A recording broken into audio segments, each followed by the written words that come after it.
മധുരം സായി ചരിതം. സായിറാം കൂട്ടുകാരെ, കഴിഞ്ഞ ഭാഗങ്ങളിലെ കുഞ്ഞ് സത്യന്റെ ദിവ്യലീലകൾ നിങ്ങൾ ഓർക്കുന്നുണ്ടാകും എന്ന് കരുതുന്നു. നിങ്ങൾ വീട്ടിൽ നല്ല കുട്ടികളായിരുന്നോ? അച്ഛനോടും അമ്മയോടും വാശി കാണിച്ചിരുന്നോ? ബുദ്ധിമുട്ടുന്നവരെ സഹായിച്ചോ? കുഞ്ഞു സത്യനെ പോലെ നിങ്ങളും നല്ല കുട്ടികളായിരുന്നു എന്ന് കരുതുന്നു. ഇന്നത്തെ എപ്പിസോഡിൽ നമുക്ക് കൂടുതൽ ലീലകൾ കേൾക്കാം. ഒരു നാൾ സത്യന്റെ പിതാവ് ബുക്ക പട്ടണത്തിൽ നിന്ന് പുതിയ ഉടുപ്പുകളും വാങ്ങിയെത്തി. ഈശ്വരാമ്പ അതെല്ലാം നമ്മുടെ സത്യന്റെ മുന്നിൽ വച്ചിട്ട് പറഞ്ഞു, നിനക്ക് ഇഷ്ടമുള്ളത് എടുത്തോളൂ.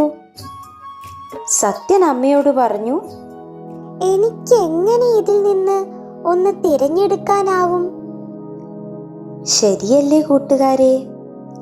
നല്ലതും ചീത്തയും ഇല്ലാത്ത എല്ലാം സമമായി കാണുന്ന വിഭുവിന് എന്തിഷ്ടവും അനിഷ്ടവും? അപ്പോൾ ഈശ്വരാമ്പ മനസ്സിൽ പ്രാർത്ഥിക്കും, ഭഗവാനെ, എൻ്റെ സത്യനെ പുട്ടപർത്തിയിൽ ഒരു സാധാരണ ബാലനെ പോലെ ആക്കണേ. കുട്ടിയുടെ അസാധാരണത്വം അമ്മയെ മിക്കവാറും ഭയപ്പെടുത്തിയിരുന്നു. അങ്ങനെയിരിക്കെ ഒരു രാമനവമി ഉത്സവകാലം. ഗ്രാമവാസികൾ ശ്രീരാമചന്ദ്ര മഹാപ്രഭുവിനെ അലങ്കരിച്ച് രഥത്തിൽ എഴുന്നള്ളിക്കുകയായിരുന്നു.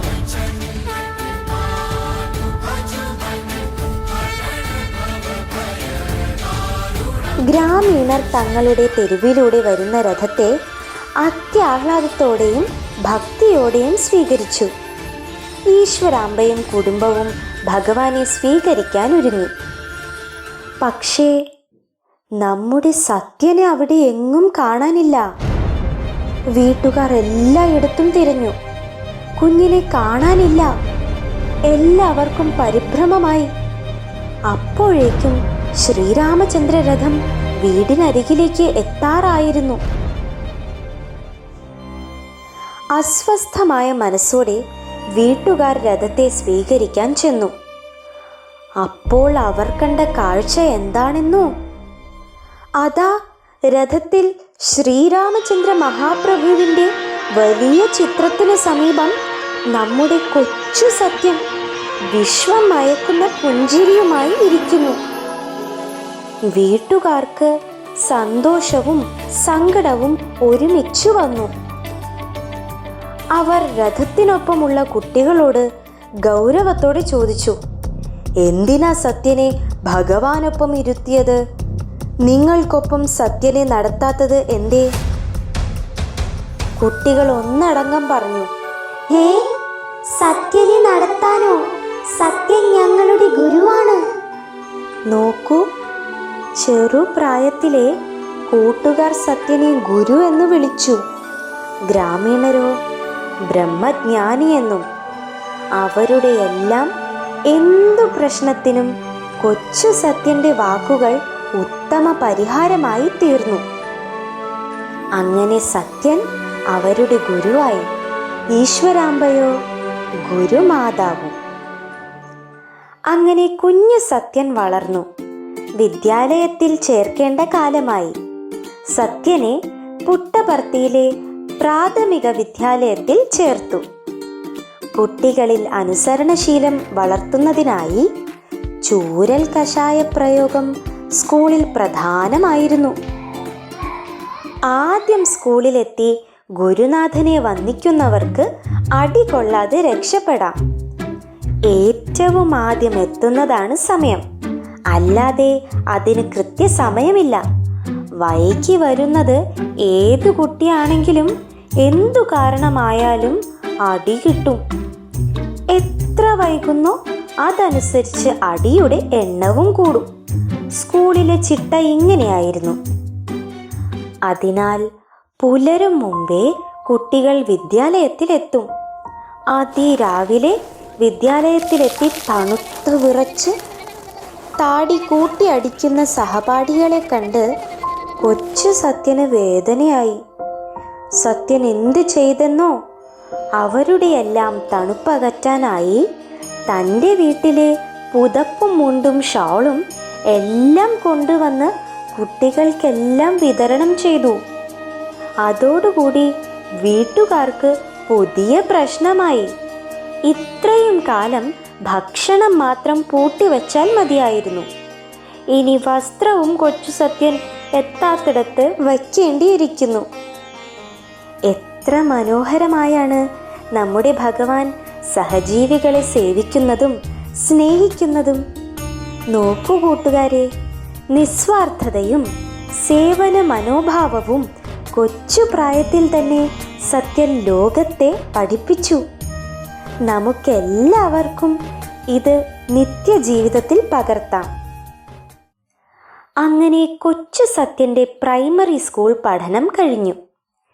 ഇനി പഠിക്കണമെങ്കിൽ ബുക്കപട്ടണത്തിൽ പോകണം. പുട്ടപർത്തിയിൽ നിന്നും ഏകദേശം 2.5 നാഴിക ദൂരം. കല്ലും കുഴിയുമുള്ള നാട്ടുവഴിയിലൂടെ നടക്കണം. മഴ ഉള്ളപ്പോഴോ ചെളി പിടിച്ച വയൽ വരമ്പിലൂടെ, ചില സമയം കഴുത്തറ്റം വെള്ളത്തിലൂടെ ഒരു കെട്ട് പുസ്തകവും തലയിലേറ്റി പോവണം. 8 മണിയാവുമ്പോഴേക്കും സത്യൻ സ്കൂളിലേക്ക് പുറപ്പെടും. പ്രഭാത ഭക്ഷണം തിടുക്കത്തിൽ ഒരു വിധം കഴിച്ച് പുസ്തകവും ഉച്ചഭക്ഷണവും എടുത്ത് ഒരു ഓട്ടമാണ്. സന്ധ്യ ആവുമ്പോഴാണ് തിരിച്ചു വരിക. തൻ്റെ മനുഷ്യനാട്യത്തിനിടയിലും കൊച്ചു സത്യൻ പലപ്പോഴും താൻ വ്യത്യസ്തനാണെന്ന് വെളിപ്പെടുത്തിയിട്ടുണ്ട്. പക്ഷെ അന്നതാർക്കും മനസ്സിലായില്ല. നമ്മുടെ സത്യൻ ചെറുപ്രായത്തിൽ തന്നെ നാമജപത്തിൻ്റെ പ്രാധാന്യം കുഞ്ഞു മനസ്സുകളിൽ എങ്ങനെയാണ് വാരി വിതറിയത് എന്ന് നമുക്ക് നോക്കാം. സ്കൂളിൽ പോകുന്ന വഴിയിൽ അല്ലെങ്കിൽ ഒഴിവു സമയത്ത് സത്യൻ കൂട്ടുകാരെയെല്ലാം വിളിച്ചുകൂട്ടും. ഭഗവത് ചിത്രമോ വിഗ്രഹമോ മുന്നിൽ വച്ച് ആരതിയും പൂജയും നടത്തും. ആനന്ദകരമായി ഭജന പാടും. ആരതിക്ക് ശേഷം കൂട്ടുകാർക്ക് പ്രസാദം വിതരണം ചെയ്യും. പ്രസാദം വിതരണം ചെയ്യാൻ ബാലസായിക്ക് ഒരു ഒഴിഞ്ഞ സഞ്ചി തന്നെ ധാരാളം. സത്യൻ എന്തു ചെയ്യുമെന്നോ?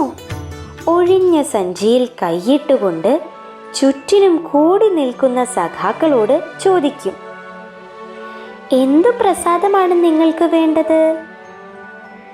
നിഷ്കളങ്കരായ കുട്ടികൾ ആവശ്യപ്പെടുന്ന പ്രസാദം ഓരോന്നായി കൽപ്പതരുവിൽ നിന്നെന്ന പോലെ ആ ഒഴിഞ്ഞ സഞ്ചിയിൽ നിന്ന് എടുക്കുകയായി. അത്ഭുതത്തോടെ മധുരപ്രസാദം നുകർന്ന് രസിക്കവേ കൂട്ടുകാർ തിരക്കും, സത്യ, എവിടുന്നാണ് ഈ പ്രസാദം?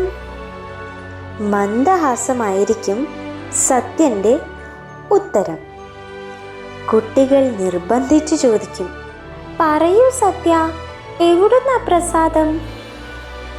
ഉത്തരം കൊടുക്കാതെ നിവർത്തിയില്ലെന്ന് ആകുമ്പോൾ കൊച്ചു സത്യൻ പറയും, ഓ, ഇതെല്ലാം ഗ്രാമത്തിലെ പരദേവത തരുന്നതാ. ആ ഉത്തരത്തിൽ കൂട്ടുകാർ തൃപ്തരാകും. തൻ്റെ ദിവ്യതയുടെ ഒരു വലിയ സൂചനയാണ് ഭഗവാൻ കൊച്ചു സത്യനായി ലോകത്തിന് കാണിച്ചു കൊടുത്തത്. എന്നാൽ നിസ്സാരരായ നമുക്ക് അത് മനസ്സിലായില്ല. അതുപോലെ തൻ്റെ സമപ്രായക്കാരായ കൂട്ടുകാരെ എത്ര പ്രേമത്തോടെയാണ് സത്യൻ പരിപാലിക്കുന്നത്. 1000 അമ്മമാരുടെ പ്രേമമാണ് നമ്മുടെ സായി മാതാവിൻ്റേത്. കുഞ്ഞു സത്യൻ തൻ്റെ ചെറിയ സഞ്ചിക്കുള്ളിൽ നിന്ന് കൂട്ടുകാർ ആവശ്യപ്പെടുന്നതെല്ലാം നൽകുന്നത് കണ്ടില്ലേ? കൂട്ടുകാരെ, കുഞ്ഞു സത്യൻ നിങ്ങളുടെ കൂട്ടുകാരനായിരുന്നെങ്കിൽ എന്തായിരിക്കും ആവശ്യപ്പെടുക? ഇത് നിങ്ങളുടെ ബാലവികാസ് ഗുരുവുമായിട്ട് ചർച്ച ചെയ്യുക. അതോടൊപ്പം താഴെയുള്ള കമൻറ്റ് ബോക്സിലിട്ടാൽ രസകരമായ ഉത്തരങ്ങൾ നമുക്ക് കാണാം. അടുത്ത എപ്പിസോഡിൽ ഇനിയും കുറേ ലീലകൾ നമുക്ക് കേൾക്കാം. സായിറാം.